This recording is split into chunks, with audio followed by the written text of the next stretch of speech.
असित कुमार हालधार इन्हीं के चेलों में से एक हैं। बहुत अच्छी रचना है, बालक ध्रुव रचना इनकी बहुत अच्छी है। हिंदू मिथ्स एंड बुद्धिस्ट में जो है प्रकाशित हुई थी ये बालक ध्रुव रचना, बहुत अच्छी रचना है, असित कुमार हालधार की है। 1914 में रचना फाइनली बनाई गई थी, ध्रुव रचना याद रखना है। असित कुमार हालधार का जो जन्म है 1890 ईस्वी में जोड़ासांको स्थित टैगोर भवन में हुआ था। असित कुमार हालधार में काव्य और चित्रकारी दोनों ललित कलाओं का सुंदर संयोग आपको देखने को मिल जाता है। काव्य भी और चित्रकारी भी दोनों में अच्छे थे, पारंगत थे। प्रारंभ में असित कुमार हालधार की जो रुचि थी वो ग्रामीण पट्टचित्रों की ओर ज़्यादा थी मित्रों, इसलिए वो ग्रामीण पट्टचित्रों पे खूब ज़्यादा काम किए। आगे बढ़े, असित कुमार हालधार ने शिल्प कला का जो प्रशिक्षण है वो कोलकाता प्रवासी लंदन के वास्तुशिल्पी लियोनार्ड जेनिंग्स से जो है वो प्राप्त की है। नाम याद रखना, क्वेश्चंस पूछा जाएगा। शिल्प कला मतलब मूर्ति कला की तरफ, मूर्ति रचने में। तो लियोनार्ड जेनिंग्स से फाइनली इन्होंने शिल्प कला प्राप्त की है और कहाँ के हैं वो, लंदन निवासी थे। सन 1911 ईस्वी में कला शिक्षण पूर्ण होने पर हालधार कला भवन शांति निकेतन आ गए, जहां 1912 से 1923 ईस्वी तक ये प्राचार्य पद पे भी काम किए हैं। 1912 से 1923 तक ये प्राचार्य कहाँ पे रहे मित्रों, तो आप जानते हैं हालधार शांति निकेतन में रहे। 1910 में लेडी हरिंगम के आमंत्रण पे नंदलाल बोस के साथ हालधार को भी अजंता भित्ति चित्रों की प्रतिलिपि बनाने के लिए जो है जाना पड़ा। कब गए, 1910। किसके साथ गए, नंदलाल बोस के साथ। किसके बुलाने पे गए, लेडी हरिंगम की अध्यक्षता में गए थे। 1914 में भारत सरकार के पुरातत्व विभाग के आदेश पे समरेंद्रनाथ गुप्ता के साथ हालधार को जोगीमारा गुफा की प्रतिलिपि बनाने के लिए भी भेजा गया। कब, 1914। ये सन पूछा जाएगा मित्रों, याद रखना है। किसके साथ गए ये भी पूछा जाएगा, तो समरेंद्रनाथ गुप्ता और हालधार मिलके गए थे जोगीमारा गुफा में। और आगे बढ़ा जाए, असित कुमार हालधार 1921 में नंदलाल बसु और सुरेंद्रनाथ कर के साथ बाघ गुफा के चित्रों की प्रतिकृतियां तैयार करने के लिए गए। बाघ कहाँ पे है, मध्य प्रदेश धार जिला में, तो उसकी भी प्रतिकृति ये लोग बनाए हैं। कब गए, 1921 में गए। असित कुमार हालधार के द्वारा चित्रांकित अजंता की प्रतिलिपियां लंदन के साउथ कंसिंगटन म्यूजियम्स के भारतीय विभाग में आज भी आपको देखने को मिल जाती हैं। जोगीमारा की प्रतिलिपियां जो है वो भारत सरकार के पुरातत्व विभाग में आपको देखने को मिलेंगी। और बाघ गुफा की जो भित्तीय चित्र की प्रतिलिपियां हैं वो ग्वालियर के पुरातत्व संग्रहालय में आपको देखने को मिल जाएंगे। असित कुमार हालधार ने 1923 में कला के विशेष अध्ययन के लिए इंग्लैंड और फ्रांस के साथ इटली भी यात्रा की, वहां पे भी एक कला शिक्षा ग्रहण की। 1924 में Maharaja School of arts Jaipur के जो है ये प्रधान शिक्षक बन जाते हैं। कहाँ पे, 1924 में Maharaja School of arts Jaipur में। 1925 में असित कुमार हालधार को government school of Arts and craft Lucknow के प्राचार्य पद पे भेज दिया जाता है, जहां पर ये 1945 तक रहते हैं। लगभग 20-21 साल ये सेवा दिए। सन 1959 में राष्ट्रीय ललित कला अकादमी नई दिल्ली के सदस्य भी ये निर्वाचित हो जाते हैं। कब सदस्य बनते हैं मित्रों, तो आपसे कहा जाए 1959 याद रखना। किसके सदस्य बने, ललित कला अकादमी न्यू दिल्ली के। और आगे चला जाए, कहा जाता है सन 1945 में लखनऊ कला विद्यालय में अवकाश ग्रहण करने के पश्चात 1964 में आपका निधन जो है वो लखनऊ में ही हो जाता है। असित कुमार हालधार ने ऐतिहासिक घटनाओं पर आधारित जो है 30 चित्र बनाए थे। किस पे, ऐतिहासिक घटनाओं पर आधारित कितने चित्र बनाए, 30, जिसे उत्तर प्रदेश में प्रकाशित भी किया गया था। कितने चित्र थे, 30 चित्र थे, याद रखना है। हालधार ने कॉस्मिक पेंटिंग पर भी खूब बढ़िया चित्र रचना बनाई। कॉस्मिक पेंटिंग के चित्रों में भावनाओं के अतिरिक्त सजावट पे भी ध्यान देना पड़ता है, तो इस पे भी काम किया है। असित कुमार हालधार ने लकड़ी माध्यम पे भी कार्य किया और इसी शैली में नाम जो है वो लेटिस रखा था। क्या नाम रखा था, लेटिस नाम रखा था। असित कुमार हालधार ने कलात्मक आलेखन वाले चित्र अकबर एक निर्माणकार, झरना की आत्मा, जंगल की आत्मा, हवा की शक्ति, इन सारी रचनाओं को भी बनाया है। किसने बनाया, असित कुमार हालधार ने बनाया। कवि हृदय से बनाए गए चित्रों में ऋतुओं का नृत्य है, चैतन्य और डाकू है, ये सब कवि हृदय रखने के बाद चित्र रचना बनाए। असित कुमार हालधार की चित्र शैली जो है वो गीतात्मक रही है, क्योंकि उसमें काव्य और कला का समन्वय देखने को मिलता था। तो आपसे पूछा जाए गीतात्मक शैली में चित्र कौन बनाया, तो आप कहना असित कुमार हालधार ने बनाया है। गीतांजलि है, रुबाइयात ऑफ उमर खैयम, इसमें हालधार ने कविता के साथ साथ रेखा चित्र और चित्र भी बनाए हैं।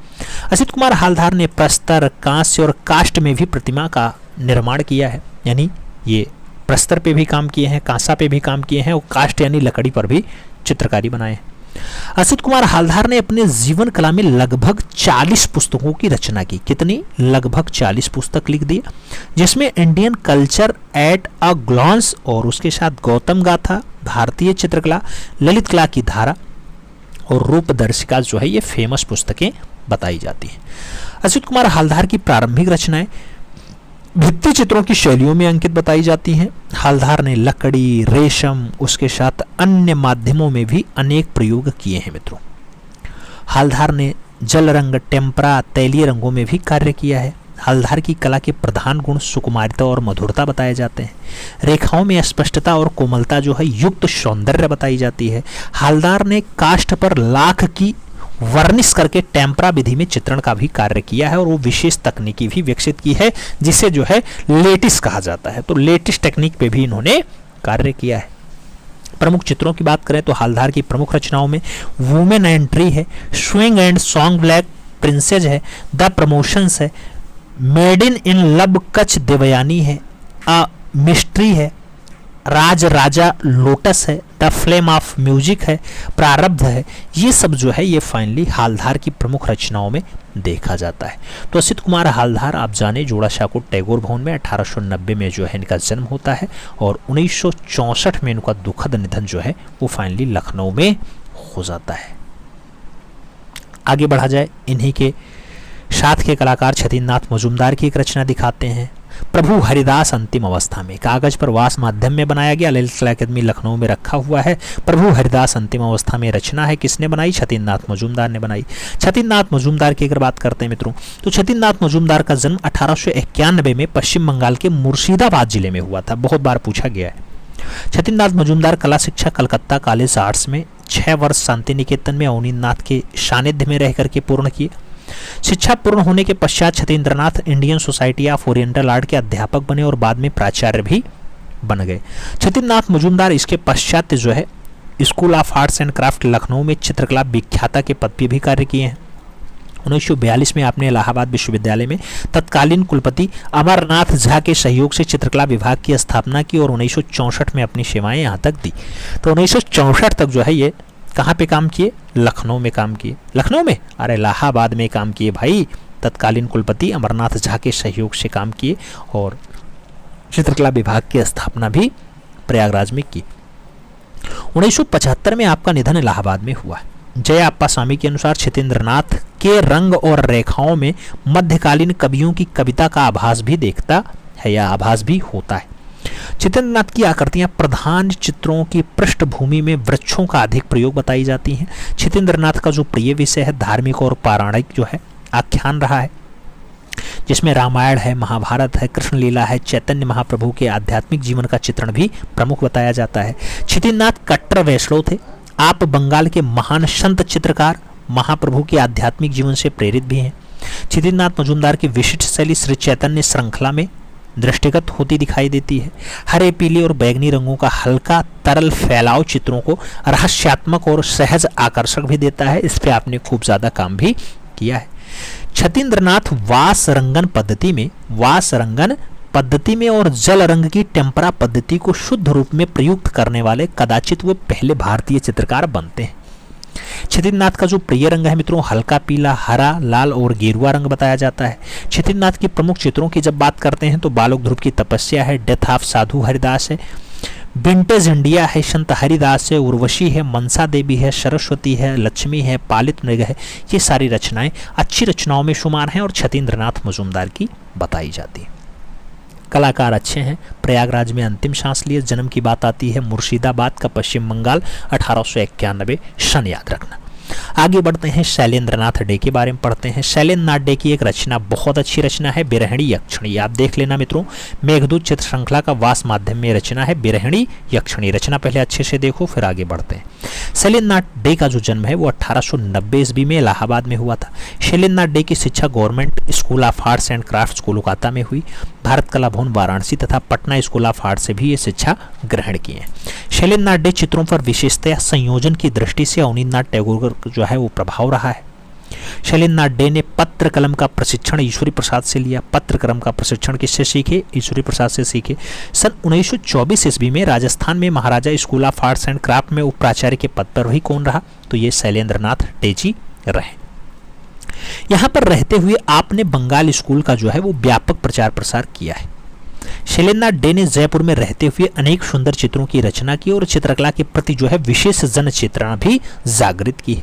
भारतीय चित्रकला की तकनीकी जन जन तक पहुंचने की दृष्टि से विशेषकर चित्रकला के विद्यार्थियों के लिए आपने भारतीय चित्रकला पद्धति शीर्षक से पुस्तक भी लिख दी थी। तो ये भारतीय चित्रकला पद्धति की पुस्तक पूछी जाती है, याद रखना है। किसकी है मित्रों? शैलेंद्र नाथ डे की है। शैलेंद्र नाथ डे ठाकुर शैली के कुशल कलाकार थे।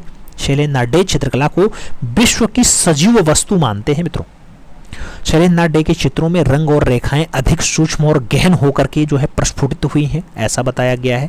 शैलेंद्र नाथ डे की कला शिक्षा जो है या कला शैली जो है वो परंपरागत भारतीय कला से प्रभावित और अलंकरणित प्रधान रही है, यानी इनकी जो कला शैली है वो परंपरागत भारतीय कला से जुड़ी हुई है।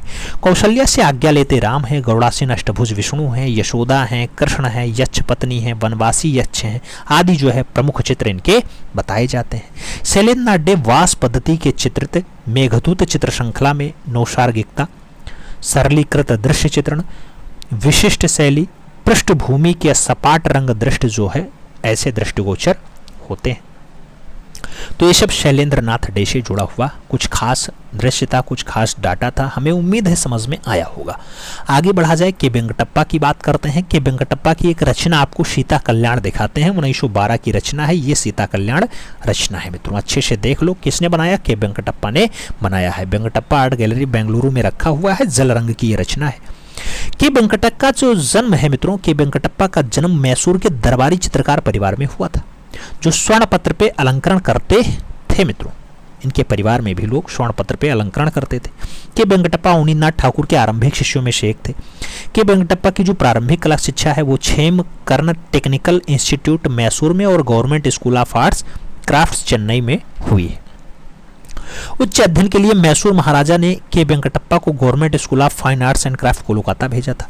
कोलकाता में के वेंकटप्पा ने अवनींद्रनाथ टैगोर और पर्सी ब्राउन के निर्देशन में चित्रण, रेखांकन, शिल्पांकन और उसके साथ संगीत कला का भी गहन अध्ययन किया। के वेंकटप्पा ने लघु चित्रण तकनीकी को अपनाया, जो राजपूत शैली और मुगलिया शैली से प्रभावित रही है मित्रों। लघु चित्रण शैली के वेंकटप्पा का रंग विधान मधुर और चटकीला है, उस पर मुगलिया और राजस्थानी शैली का प्रभाव है। रेखाएं बारीक और सशक्त हैं और आकृतियों में गठनशीलता का जो है आभास भी होता है। के वेंकटप्पा के प्रारंभ में वास तकनीकी के चित्रण किए, परंतु शीघ्र ही निजी शैली और तकनीकी को भी इन्होंने विकसित कर लिया। 1910 ईस्वी में अजंता के भित्ति चित्रों की अनुकृतियां तैयार करने वाली लेडी हेरिंगम के दल में भी आप शामिल रहे। के वेंकटप्पा शामिल रहे। के वेंकटप्पा शिल्पकला में निपुण थे। इस दृष्टि से के वेंकटप्पा द्वारा मणि, अंगबाय, बीना शेषत्रान और कविवर रविंद्रनाथ टैगोर की अवाच्य शिल्प प्रतिमाएं जो है ज़्यादा फेमस हो जाती हैं। ये के वेंकटप्पा की रचनाएं इन्होंने बनाई।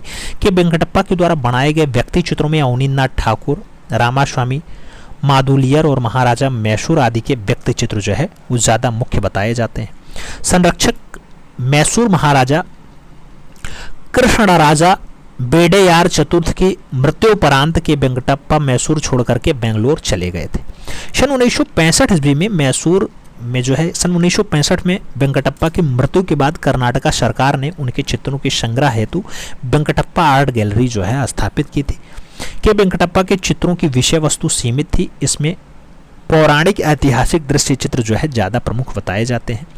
के वेंकटप्पा के अगर प्रमुख चित्रों की हम बात करते हैं मित्रों, तो के वेंकटप्पा के जो प्रमुख चित्र हैं इसमें जो नाम आता है प्रताप सिंह है, राम है, सीता का स्वर्ण मृग है, शंकराचार्य हैं, महाशिवरात्रि है, बुद्ध और शिष्य हैं, टीपू सुल्तान है, अर्धनारीश्वर हैं, भिक्षा मांगते बुद्ध हैं, राम द्वारा हनुमान को मुद्रिका अर्पण है, ऊंटी की विभिन्न ऋतुओं का दृश्य है, वीणा की मतवाली है और जो है कोडाई कनाल की भी दृश्य चित्र जो है इसमें शामिल है। ये के वेंकटप्पा की अच्छी रचनाओं के साक्ष्य हैं मित्रों, जो आपको आज भी के वेंकटप्पा के गैलरी में देखने को मिल जाएंगे, जो वेंकटप्पा आर्ट गैलरी के नाम से फेमस है। तो ये के वेंकटप्पा हो गए। मैसूर से संबंध रखते हैं। अब आगे बढ़ें और अब्दुल रहमान चगुतई को थोड़ा सा पढ़ते हैं। AR चगुतई का जन्म जो है 1897 ईस्वी में हुआ था। मुगल शासक में आपका वंशज जो है वो भवन शिल्पी के रूप में था। चगुतई की प्रारंभिक कला शिक्षा उस्ताद मीर वकश से हुई है। Chughtai Mayo College of Arts Lahore में जो है वो फोटोलिथो में जो है डिप्लोमा कर चुके हैं। चगुतई ने अवनींद्रनाथ टैगोर का शिष्यत्व भी ग्रहण कर लिया मित्रों। Mayo College of Arts Lahore में चगुतई क्रेमोलिथोग्राफी के व्याख्याता भी रहे हैं। भारतीय अंग्रेज सरकार द्वारा चगुतई को खान बहादुर का खिताब भी मिल चुका है। अब्दुल रहमान चगुतई के प्रमुख चित्रों की जब बात करते हैं तो एक रचना ज्यादा फेमस है मित्रों, आप देखना, ग्लूमी राधिका। वास और टेम्परा माध्यम में बनाई गई रचना है ग्लूमी राधिका, आप देख सकते हैं, अच्छी रचना है। और आगे बढ़ा जाए तो कहा जाता है मित्रों, यूरोपीय यात्रा के दौरान, क्या यूरोपीय यात्रा के दौरान चगुतई ने एचिंग अर्थात अम्लांकन पद्धति में गहन अध्ययन किया था। क्या किया था? बहुत गहन अध्ययन किया था। चगुतई ने बंगाल स्कूल की वास पद्धति को अपना करके अनेक छापा चित्रों को भी तैयार किया है। चगुतई ने बंगाल स्कूल की वास तकनीकी के साथ त्रुटिहीन सुलेखीय रेखाचित्र और छाया प्रकाश का संयोजन भी बहुत बढ़िया से किया है। रंग योजना तथा उसके मिश्रित प्रभावों को बनाने में चगुतई की जो है अद्भुत क्षमता रही है। चगुतई को रंगों का सम्राट कहा जाता है। खूब पूछा जाता है रंगों का सम्राट कौन है, तो AR चगुतई को लगाना पड़ता है। चगुतई हिंदू पुरा गाथाओं के साथ ही मिर्जा गालिब के साथ इकबाल के साथ उमर खैयम की शायरियों पर भी ये चित्र रचना बना चुके हैं, यानी चित्रण कर चुके हैं। चगुतई ने अपने लेखन कला से 3 पुस्तकों को प्रकाशित किया, मुरक्का-ए चगुतई, नक्काश-ए चगुतई और चगुतई की पेंटिंग। ये तीनों पुस्तकें फेमस हैं मित्रों, अच्छी पुस्तकों में शुमार है। तो AR चगुतई के बारे में इतना ही। आगे बढ़ा जाए, थोड़ा सा शारदा चरण उकील के बारे में देख लिया जाए। उकील की एक रचना घड़े के साथ महिला बहुत फेमस है, 1921 की रचना है। आप रचना देखोगे तो कागज पर वास और टेम्परा माध्यम में बनाई गई है। राष्ट्रीय आधुनिक कला संग्रहालय नई दिल्ली में रखी हुई है। घड़े के साथ महिला रचना आप इस टाइम स्क्रीन पे देख रहे हैं। आगे बढ़ा जाए मित्रों, सन 1888 ईस्वी में शारदा चरण उकील का जो जन्म है ये खूब पूछा जाता है, कहाँ पे हुआ? ढाका बांग्लादेश में हुआ। शारदा चरण उकील की कला शिक्षा government school of arts Kolkata में अवनींद्रनाथ टैगोर के निर्देशन में हुई है।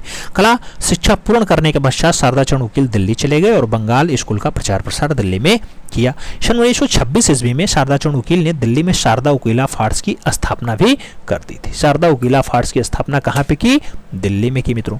आगे कहा जाए, बाल्यकाल से ही आप भगवान बुद्ध के जीवन से प्रभावित रहे हैं। बुद्ध के जीवन से आप अपने चित्र श्रृंखला को तैयार करते हैं। क्या करते हैं? बुद्ध के जीवन से आपने चित्र श्रृंखला तैयार की है। शारदा चरण उकील चित्रशाला में बौद्ध विहार जैसे प्रतीत बताए जाते हैं। शारदा चरण उकील की कला में ठाकुर शैली के अतिरिक्त मुगल और ईरानी शैलियों का भी छाप देखने को मिलता है।